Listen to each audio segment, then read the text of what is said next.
Picking your nose could cause dementia.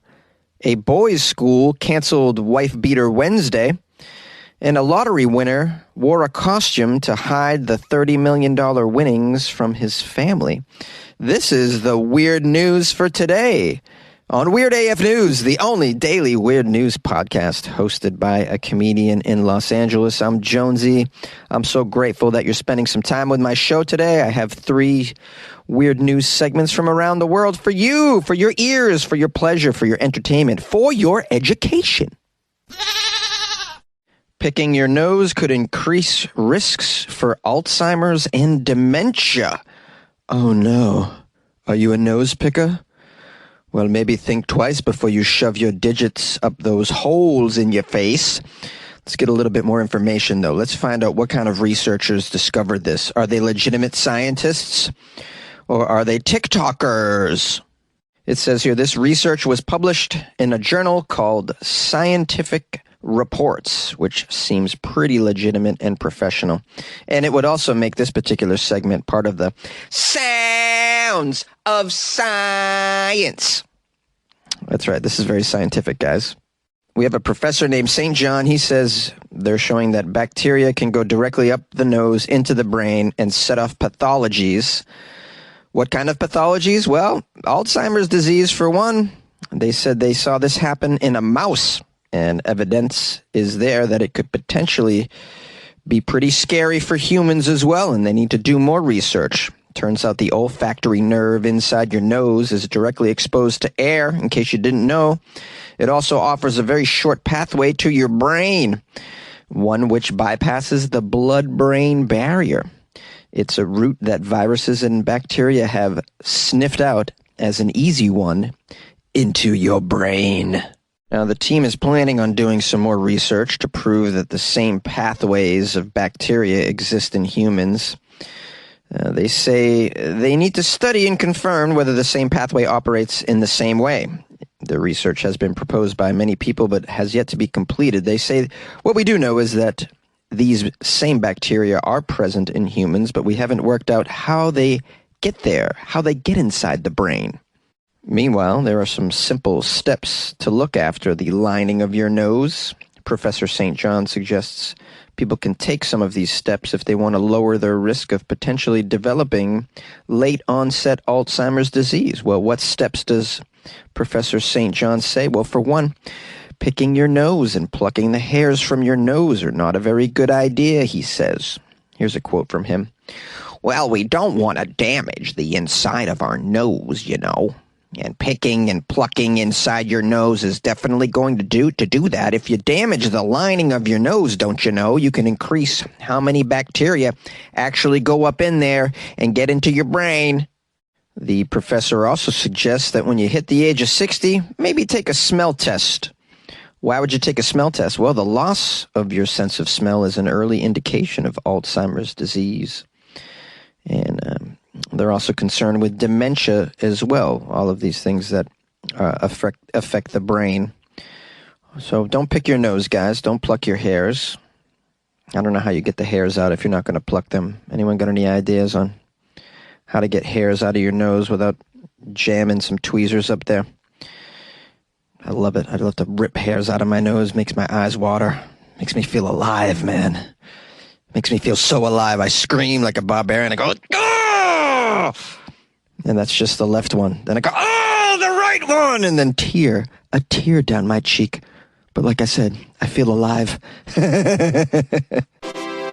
A school has canceled Wife-Beater Wednesday. St. Betty's college students have shown some very bad judgment after choosing a Wife-Beater Wednesday dress-up theme. Thankfully, it was shut down 24 hours before the Wife-Beater Wednesday was going to kick off, according to the school.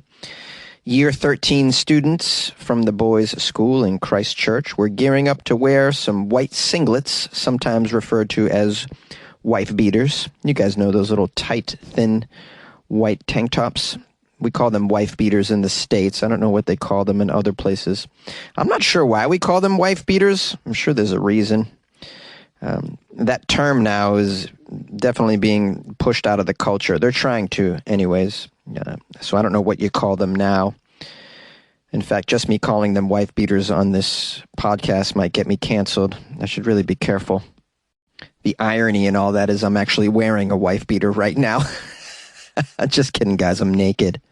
Okay, back to the story. These Year 13 students had a whole week of themed dress-up days to celebrate their final day of formal classes, because apparently they're graduating. And one of the days they wanted to have was Wife Beater Wednesday, where they all wear wife beaters, and who knows what else.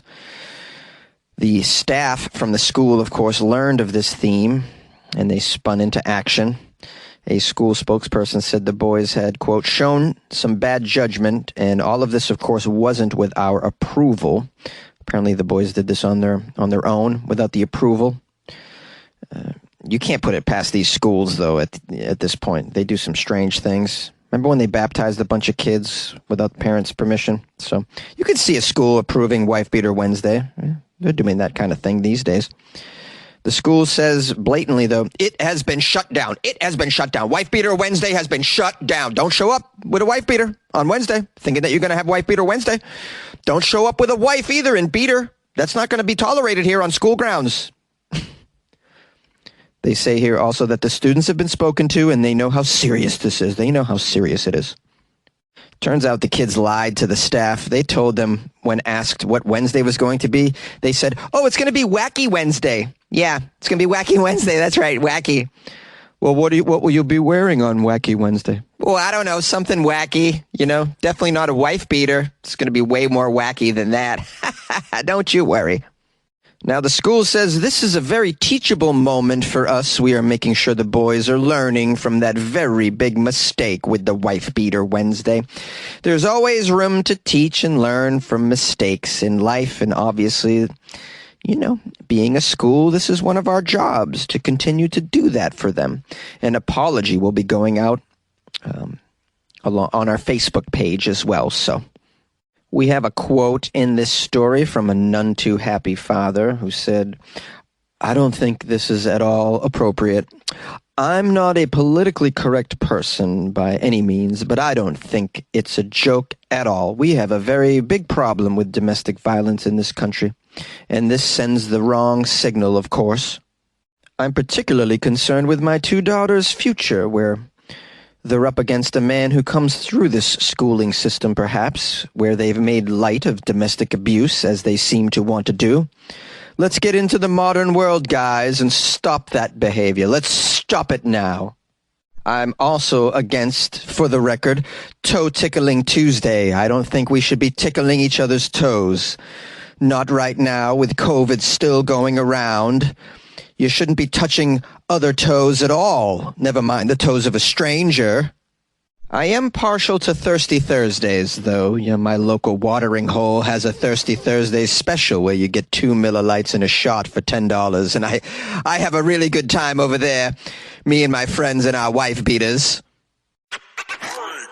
You like podcasts? You're listening to my podcast. Maybe you thought to yourself, I'd like to make a podcast. Too difficult. No, not with Anchor. Anchor has free creation tools that allow you to record and edit your podcast from your phone or your computer.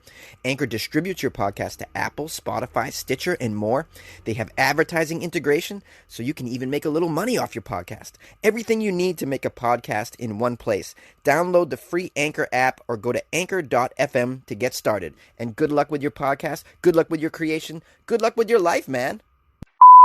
A man won the lottery and is hiding it from his own family.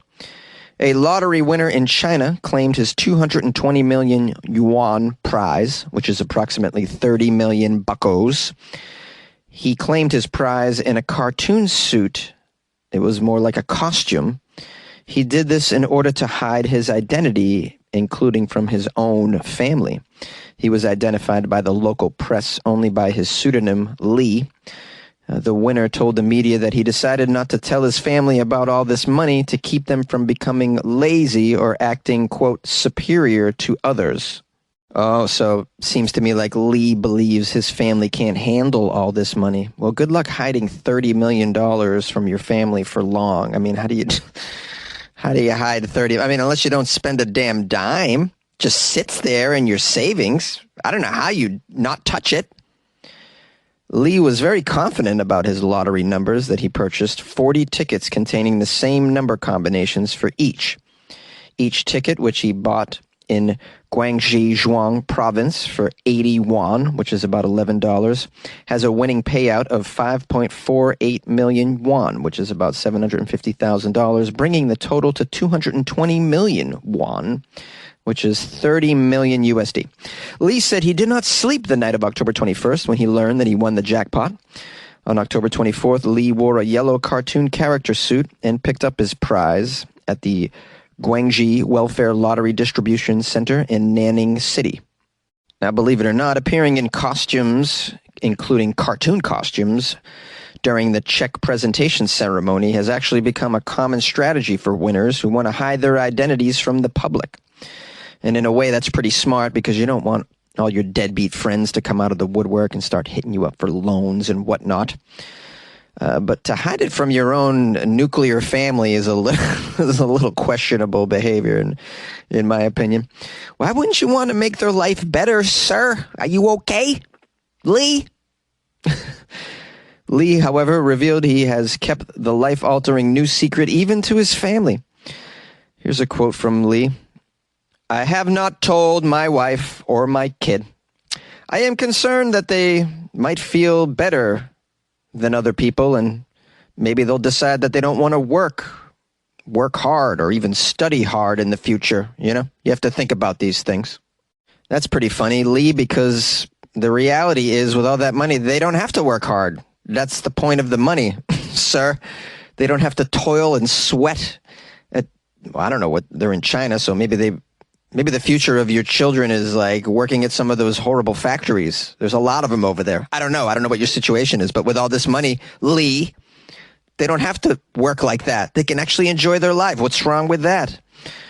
After donating the 5 million yuan to charity and being taxed 43 million yuan, Lee was able to take home 171 million yuan. In case you're wondering, that's about 23 million buckos. Lee, who has been regularly buying tickets for over a decade, considers himself a fan of the betting game. Well, great.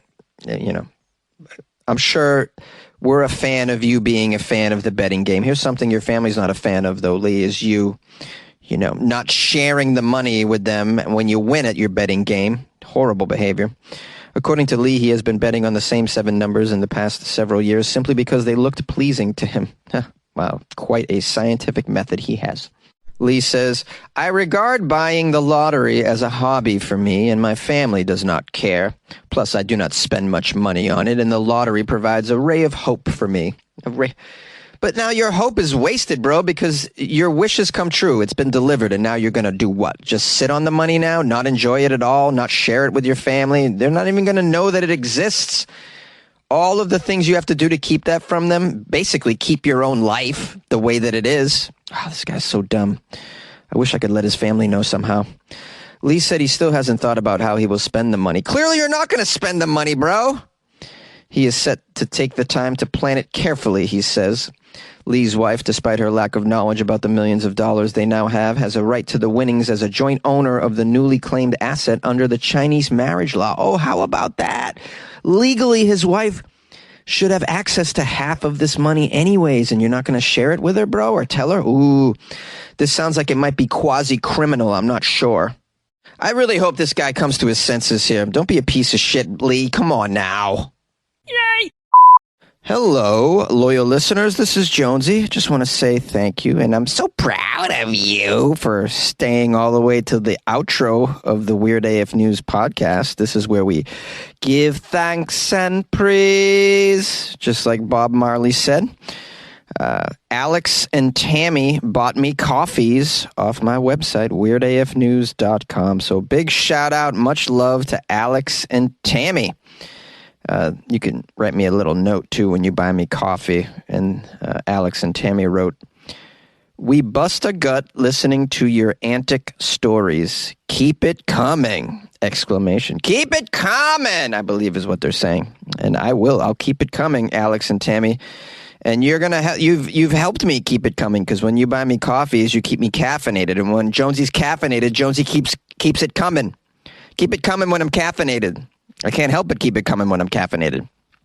All right. Also, someone joined the Patreon. Jacqueline McCarthy joined. Oh, Jacqueline McCarthy. Oh, yes. Oh, she's a lovely Irish girl. Jacqueline McCarthy joined. Could be Scottish. I don't know. I don't know Jacqueline personally. But I can tell she's a very nice person who is, obviously wants to show support, is grateful for the Weird AF News podcast, and has decided to give Jonesy some support and some love. So big shout out to Jacqueline McCarthy, or wherever she may be. And Jacqueline, welcome to the Patreon. It's a nice little group of people that we have in the Patreon, little fans of me and the show. And please enjoy the extra content that's inside the Patreon. Yeah, that's the other thing that we do. I put some content in there, extra weird stuff, suggestions for things that I like, that I come across that's weird for people to listen to, watch, or look at, or read.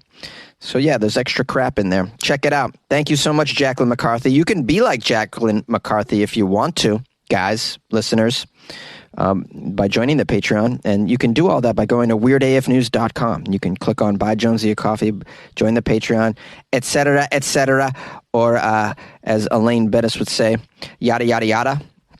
It's all there. It's all there. And weirdafnews.com, the official website, is paid for by my generous supporters like Jacqueline and obviously like Alex and Tammy. So obviously that money goes somewhere. So we're keeping the website rolling. You can go there, and you can also submit articles through the website too. You can say, if you come across a story that you think I might want to cover, some piece of news, maybe it's a Florida story, you can submit it through the website. You can also join my mailing list through the website. It does a lot of things. That's what we pay for. And I guess at the end of the day, I'd just like to say thank you to everyone who listens to Weird AF News, and you are supporting me in your own way by doing that. I appreciate that. Okay, we'll see you tomorrow, guys. Bye-bye.